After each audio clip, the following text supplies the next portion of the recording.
शास्त्र कहते हैं ये कर्मकांड की पूजन हम लोग किए हैं अभी। इस कर्मकांड की पूजन से भी ब्रह्म की अनुभूति हो सकती है, लेकिन हम समझ नहीं पाते। कर्मकांड का मतलब होता है कर्मों का कांड। यहाँ कौन व्यक्ति ऐसा है जो आया है अपने लिए कुछ किया है? फूल चढ़ाया है तो ब्रह्म,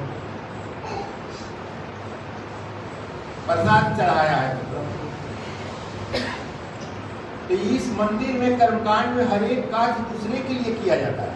कर्मकांड का यही परिभाषा है। कर्मकांड से मुक्ति मिलेगी, ब्रह्म की अनुभूति होगी, यानी कि निष्काम कर्म से ब्रह्म की अनुभूति होगी। और मंदिर में कर्मकांड का सारा विधान निष्काम कर्म होता है। ब्राह्मण दूसरे के लिए पूजा करता है, अपने लिए नहीं। इसलिए वो आदरणीय है कि वो निष्काम कर्म करता है। हमारा काम नहीं है, तुम्हारे लिए मैं कर देता हूँ, तुम्हारे लिए मैं फूल चढ़ा देता हूँ, तुम्हारे लिए अभिषेक कर देता हूँ, हमको कोई मतलब नहीं। इसलिए ब्राह्मण आदरणीय है, पूजनीय है, वंदनीय है। शास्त्रों में मुद्रा की बातें कही गई है। मुद्रा हाथ पैर की भंगिमा को कहते हैं। किस ढंग से आप प्रणाम कर रहे हैं? शरीर से प्रणाम कर रहे हैं, मन से प्रणाम कर रहे हैं, किस अंग से प्रणाम कर रहे हैं?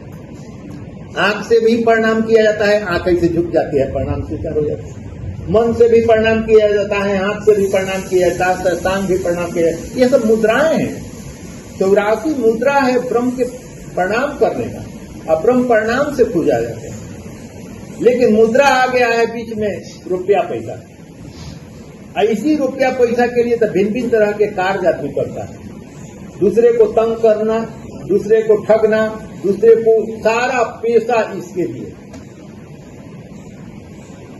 और यही दुर्भाग्य की बात है कि जिसके लिए तुम कर रहे हो तुम्हारा नहीं होता है। जिसके लिए तुम कर रहे हो पैसा तुम कमा रहे हो, लेकिन तुम्हारे पास नहीं रहेगा, दूसरे के पास रहेगा।